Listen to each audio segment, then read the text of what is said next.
Well, I might not remember the things that came most vividly to me right back then.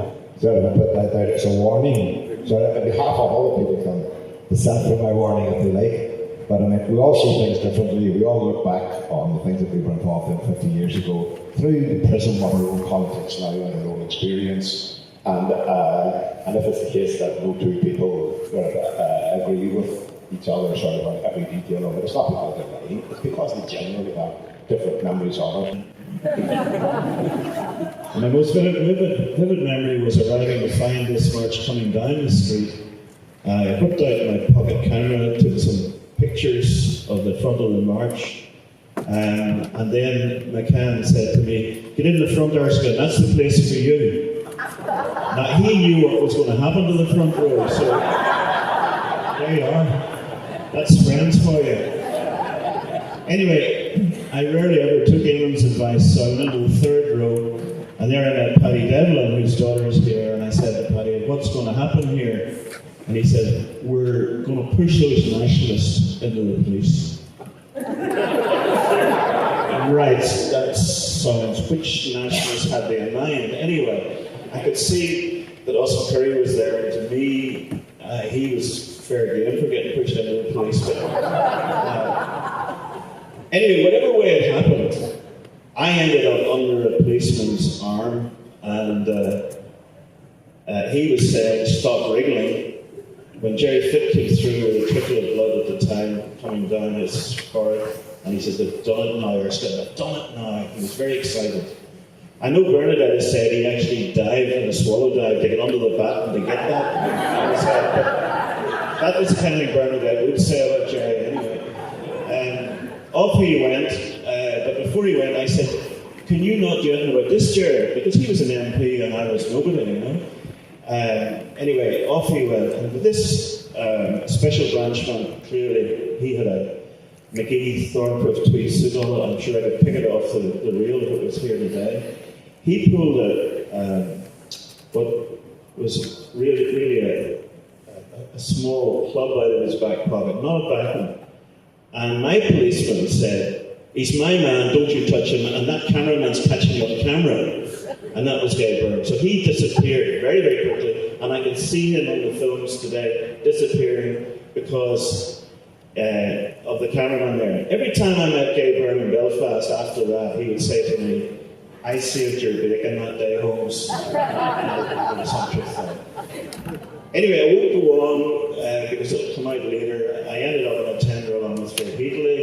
In that tender arrived Martin Meehan, who became a prominent figure in the movement, and another policeman who said he was not prepared to arrest me, and what was I doing among these people anyway? We'll come to that. I'll leave it at that.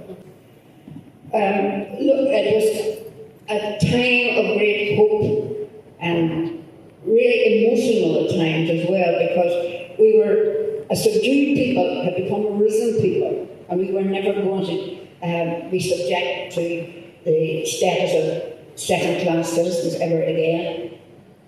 Erskine, I've read recently that there was some sense of people thinking that they were idealistic to the point of naivety almost at the time in terms of their understandings of what the state response might be to a march. What was your sense afterwards? Did you think we were idealistic to the point of naivety, or had you no sense that things would turn out the way they did on that day? Well, it wasn't my first experience. I had been at the Coal Island and Gannon march, and I had seen what happened there, and some things did puzzle me. But I think I come into the category of a slow learner, because all of these things that puzzled me took a long time to come through and convince me that somewhere we've gone down the wrong road. But in Gannon, it has emerged that there was 200 Republican clubs, personnel there acting as stewards. There was a conflict with the police. During the conflict with the police, Jerry Fitt, with whom I was very friendly, on that occasion he lost it and described the police as black bastards, and this was through the megaphone or the speaker that we had, and if it wasn't for the women and children there, he would lead the march through the police, but somebody might be injured. I imagine we were joking about Jerry's glow on the 5th of October, but I imagine that the police remembered the black bastard remark and someone marked him out, and that's how the violence occurred. That's the problem with violence. It can so easily occur. I didn't go to Derry to join in a march that would force its way through the police and then cause an immediate reaction from the police themselves. If you examine the film, you will see the police locking arms. It wasn't long before they produced the batons, certainly. But the march went down that street to face, at first, a very thin cordon, and then it got reinforced, and out of that came a flurry of violence. After that, I can't tell what happened except from examining the film, because I'm in a police tender. But I will tell you one story from being in a police tender. Fred Heatley spotted pickaxe handles on the floor of the tender, and he said to the policeman, "My God, you wouldn't use those on a man, would you?" He turned around to Fred Heatley and he said, "You bastards got my brother in 56. I would gladly use it on you." In other words, among the police force, there was a conviction that they were actually facing the IRA undercover.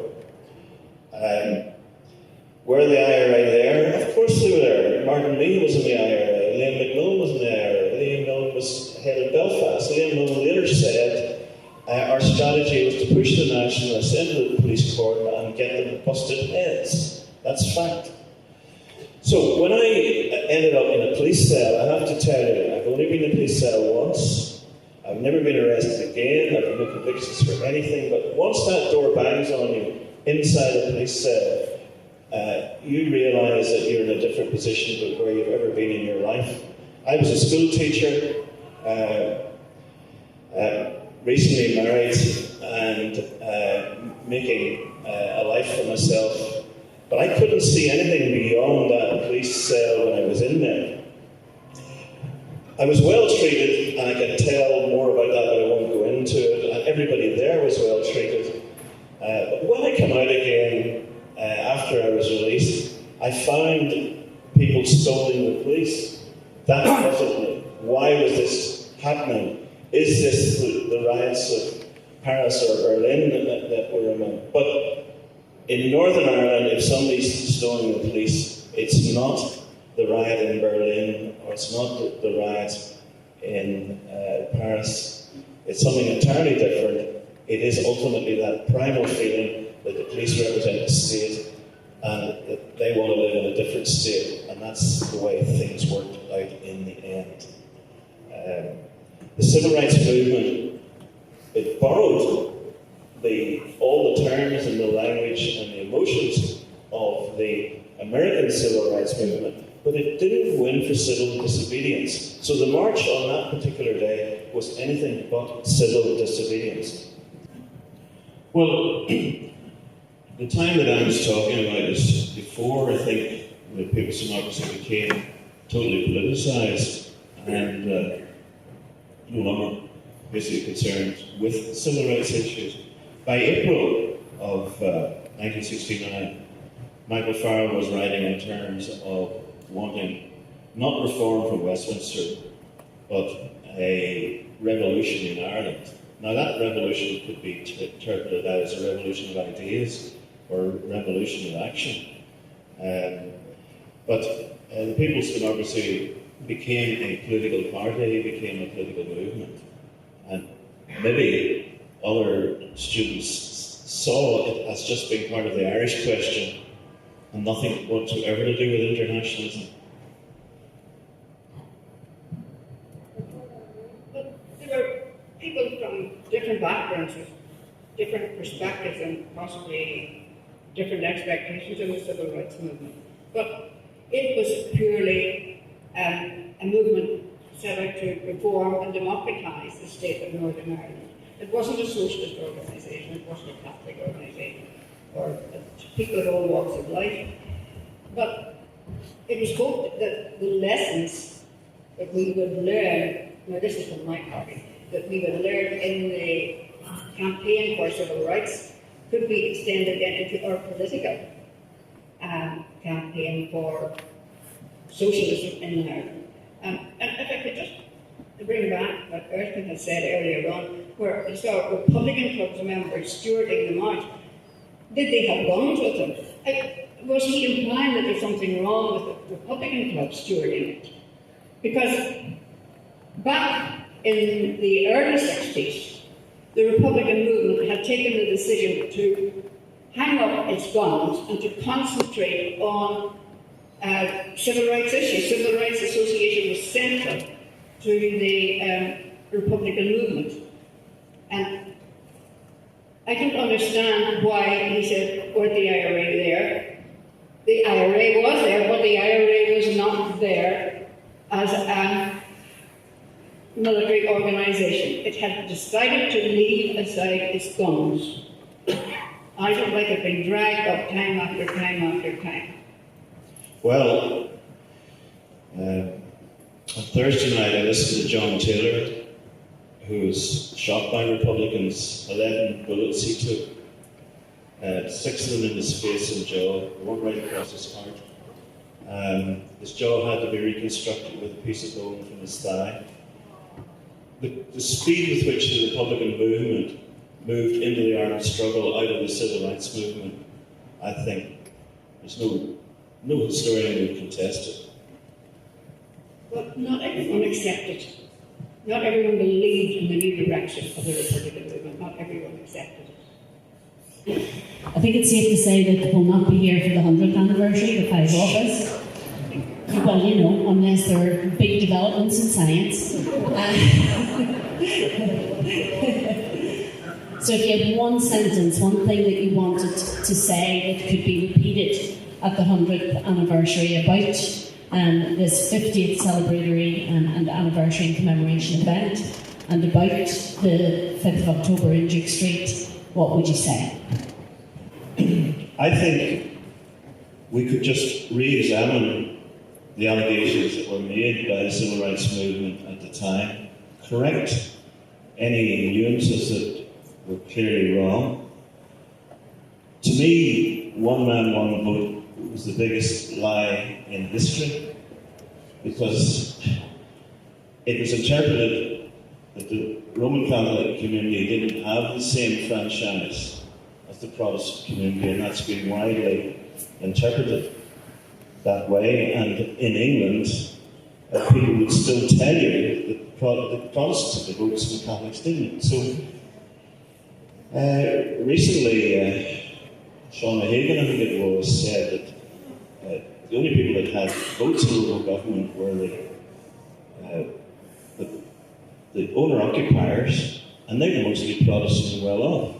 Now, how an article like that could appear in the Observer and the Guardian by an accepted national journalist, I don't know. That's why I'm saying the one man, one vote slogan is a terrible lie and a terrible insult to Unionists and Protestants. If you think that that is justifiable, that you make it out that there was one franchise for the Catholics and another franchise for the Protestants. So I think we owe it to history to correct the mistakes that are made or the impressions and not keep on repeating the lies. I think that the way ahead is to think in terms of how you can work together to reach a consensus on government again. And of course, a consensus is not the two major parties from the executive holding private meetings and excluding all the other parties from those meetings. If power sharing was seen to be the answer to the end of civil conflict in Northern Ireland, clearly that particular system of government was not what was intended. There's going to be people that want to talk to you at coffee as well, I can see that. So, Marion? One man, one vote was not just for Catholics, it was for anybody.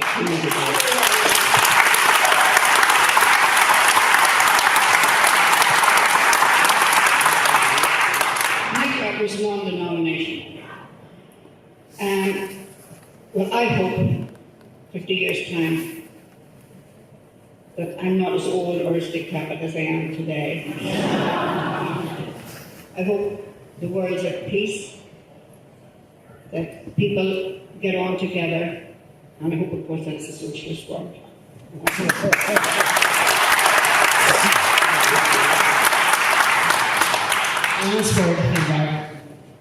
Yeah, I said to them, look, you people in the future, we went through a nightmare for our next generation and the generations afterwards. And I hope that you remember that our sacrifices have not been in vain.